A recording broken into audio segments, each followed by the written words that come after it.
and welcome to this new video for my channel, The Mental Traveler. I'm Caro Herrera and today I'm going to be reviewing a book called My Antonia. I'm actually not sure if it's called My Antonia or My Antonia, but nonetheless it was written by Willa Cather and published in 1918. Before I begin though, let me just say that this will be a spoiler-free video so you can sit back and enjoy. My Antonia is narrated by Jim Burden, and the book is basically his memories of one of his childhood friends, Antonia Shimerda. Jim moved to Nebraska with his grandparents after his parents died, and while he is living in their farm, he meets Antonia, who is the daughter of poor Bohemian immigrants. She's a little bit older than Jim, but the two begin a friendship, and Jim teaches her to speak English while they also go on some adventures together. And as the story moves forward, we follow them as they grow up. Still, the story deals with more issues than just this two. For example, we get a pretty good idea of the lives of the pioneers and early settlers of Nebraska in the early 1900s. They led quiet lives, dedicated to the land, but there is something in the author's beautiful writing style that makes these characters and their quiet existence quite engrossing.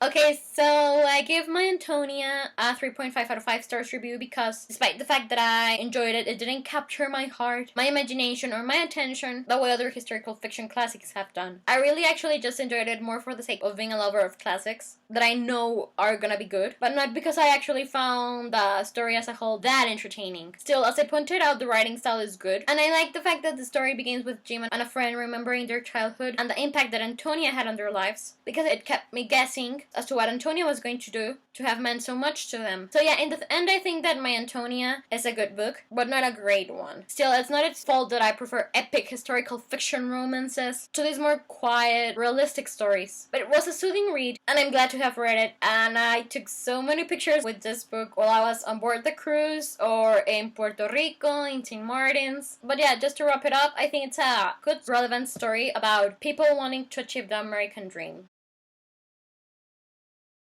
Okay, so I never heard of My Antonia until the day that I bought the book. And I remember it was on Tuesday of the fall of 2017, and I was at work when I learned that my favorite bookstore in my city was gonna close, so they were having a big sale. So I remember that I called my best friend and we rushed to the place that afternoon, and My Antonia/My Antonia was one of the books that I saved. And I think that the main reason why I bought it was because its title caught my attention. I guess I figured it sounded like this poignant story of a man recalling the woman he'd loved back in the 19th century, one of my favorite periods in history. So yeah, anyways, I bought it, and for years I'm afraid to say that I forgot about it, even though I love classics, and this is a classic. But then in early 2020, I was looking for a short book to read and to take on a trip with me, a cruise on the Caribbean. So I looked My Antonia/My Antonia up, and it had some really great reviews. And while the plot was apparently going to be a bit different from what I had imagined, that didn't bother me. So apparently My Antonia is part of the author's Great Plains trilogy, which consists of O Pioneers, The Song of the Lark, and My Antonia. I haven't read the first two novels, but from what I've researched, they'll deal with different characters, so I guess that in a way it's okay if you don't read them in order, but I hope to read and review them one day, because they all have really great reviews. Moving on, My Antonia has been adapted as a stage production and as a TV movie in the 90s. I might watch it one day, if I ever come across it. It was made in 1995, and it stars a young Neil Patrick Harris, Eve Marie Saint, and Jason Robards. And I guess that if I really like it, I'm gonna review it. But yeah, anyways, thank you so much for watching my review of My Antonia. I hope you all enjoyed it. I'm keeping my fingers crossed that you did, but please let me know what you thought of it, if you enjoyed the book or not, or the TV series, or the stage adaptation. In the description box below, you can find a link to the Goodreads page for the book. And well, I'm Caro Herrera, the Mental Traveler, and I hope you have a wonderful day wherever you are in the world. I'll be seeing you soon. Take care. Goodbye.